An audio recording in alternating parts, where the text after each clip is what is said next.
right, up next we have State Senator Laura Woods. I'm actually a constituent of hers, so that's kind of neat. So I'll go ahead and give the floor to her. Thanks again for being here. Well, good morning, everybody, and Happy New Year. I've been asked by the Jefferson County Sheriff, my sheriff, Sheriff Schrader, to share a few words from him. He could not be here this morning, so my first... You cannot hear me? Okay, I'll eat this. I've been asked this morning to share a few words from my sheriff, Sheriff Schrader in Jefferson County, who could not be here. So my first comments are from him. 1 year ago this week, the Jefferson County Sheriff's Office and our communities lost Sergeant Sean Renfro in a tragic motor vehicle accident. Less than 12 months prior, Sergeant David Baldwin was also lost in a tragic accident. The sacrifices of these two heroes and the loss of 3 additional Colorado peace officers in 2015, Colorado State Trooper Taylor Tifo, Colorado State Trooper Jamie Jersevics, and UCCS officer Garrett Swayze, serve as a sober reminder of the dangerous realities of the important work that peace officers are called upon to perform each and every day. On a daily basis, deputy sheriffs, police officers, and troopers throughout Colorado answer the call to protect the rights and the constitutional freedoms of people they've never met. And at any moment, any one of them can be placed in a potentially dangerous and life-threatening situation. As Colorado citizens, our safety, our peace of mind, our orderliness, our freedoms, and our opportunities are made possible by servants like these. As a constitutionally elected sheriff, Sheriff Schrader is uniquely situated to personally know many, both in his own organization and in others, who have answered the call to serve and to observe the commitment, the dedication, and the sacrifices they make. They are my heroes, he says, and he offers his deep and abiding thanks and gratitude for their service. Additionally, he wishes to thank the Concerns of Police Survivors for bringing this National Law Enforcement Appreciation Day initiative to recognize both our fallen heroes and those who continue to serve.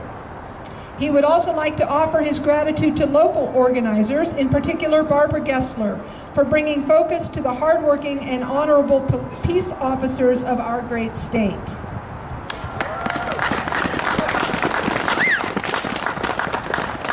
I'm State Senator Laura Woods. I represent the Jefferson County parts of Westminster and Arvada. And so I'll put on my senator's hat now and talk to you just from my heart for a few moments. I want to begin this morning by saying thanks also to Barbara Gessler for organizing today's event. As they say, it only takes one with a vision. I want to thank the group called Concerns of Police Survivors.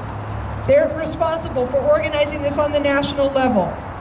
And I want to thank every law enforcement officer here today for coming out in the cold, but for giving us the privilege of honoring you. I want to thank you, the citizens, whether you are a politician, a prosecutor, an appreciative resident. Thank you for braving the cold to join us in saying thank you. When I was a kid growing up in Steamboat Springs, my brothers and their friends wanted to grow up to be cops. Now, admittedly, my younger brother just wanted to be able to drive a fast car, but others saw law enforcement as an honorable career filled with serving and protecting. When I was a kid, law enforcement was a career that was respected. I had a healthy respect for the Steamboat Police Department and the Routt County Sheriff's Office. I had a healthy fear of law enforcement, although I don't know if I was more afraid of them or my dad. But today, we live in a different place. We live in a very different time. Today, law enforcement officers who were once respected and feared are considered by some to be fair game for target practice on the streets of our cities and to be ambushed in the alleys. Just yesterday, as mentioned by Senator Cook, another in Philadelphia ambushed while sitting in his patrol car by a man the media reports as being an ISIS sympathizer. Those who have sworn to protect us have themselves become targets because of the actions of a few. Now, don't think for a moment that I'm standing here before you under the illusion that all cops are good cops or all cops are law-abiding cops. But nor would I stand here and try to convince you that all politicians are good politicians or all parents are good parents or all citizens are good citizens. In every group of people, there are some we would recognize as bad apples. But the bad legislators and the bad parents out there don't describe who I am. They don't reflect poorly on me as an individual. And in the same way, the bad apples in law enforcement don't describe all of law enforcement. In fact, the law enforcement officers I've spoken with have said they want those bad apples in their ranks caught, and they want them dealt with in the justice system. Law enforcement will be the first to say they're not above the law. The vast majority of law enforcement officers do their job with integrity, with honesty, within the bounds of law, and with a measure of courage that most people never even have to find. Let's talk about courage for a moment. Courage is not the absence of fear, folks. Courage is the willingness to act in spite of one's fear. Courage is running into the tower to rescue others as the tower begins to crumble around you. Courage is running toward danger. Courage is putting yourself between the innocent that you have sworn to protect and the danger or harm they are facing.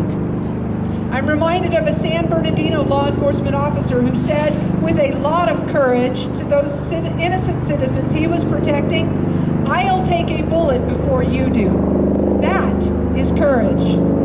And it's a well-known phenomenon that when one person displays courage, one of you, law enforcement, displays courage, others' spines will be straightened and strengthened, and they too will find courage. Law enforcement aren't only courageous, but they're kind. They've sworn to serve and protect, and sometimes it looks different than taking a bullet or displaying courage. On an Indiana highway recently, a state trooper pulled over a trucker for speeding. The trucker was distraught over his daughter's recent cancer diagnosis, and he didn't even realize that he was speeding.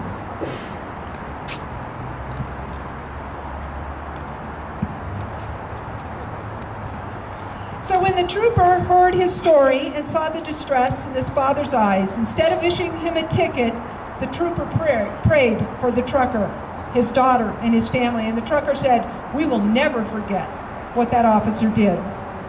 Now, if the media would report these stories, some media other than The Blaze and Breitbart and Drudge, the country's faith in law enforcement could be restored. I digress, I realize, but I'd be remiss if I didn't point out that the media is absolutely complicit in furthering this war on cops. Today we gather to say to all of the men and the women who serve this great state in any department, any agency, on any task force, thank you. Thank you for putting on the uniform day in and day out.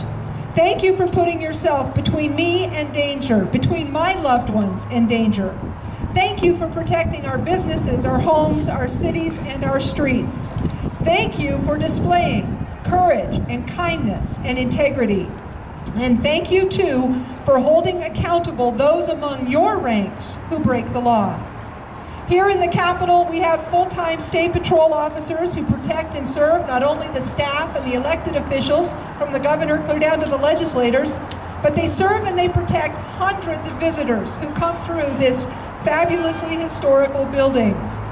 One of my volunteers and I were giving a tour to a Boy Scout troop one day.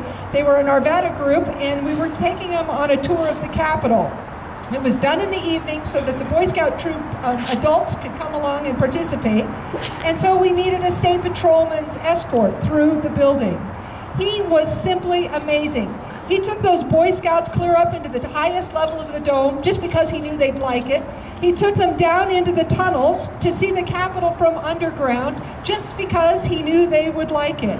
It was an experience that those Boy Scouts will never forget. And I loved watching the interaction between the state patrolman and those young boys. It reminded me of when I was a kid and law enforcement was revered and respected. I contend, my friends, that today the vast majority of law enforcement deserves to be revered and respected. They deserve to know that we think their lives matter. Today we're here to say thank you to the men and women who wear the uniform and serve our state.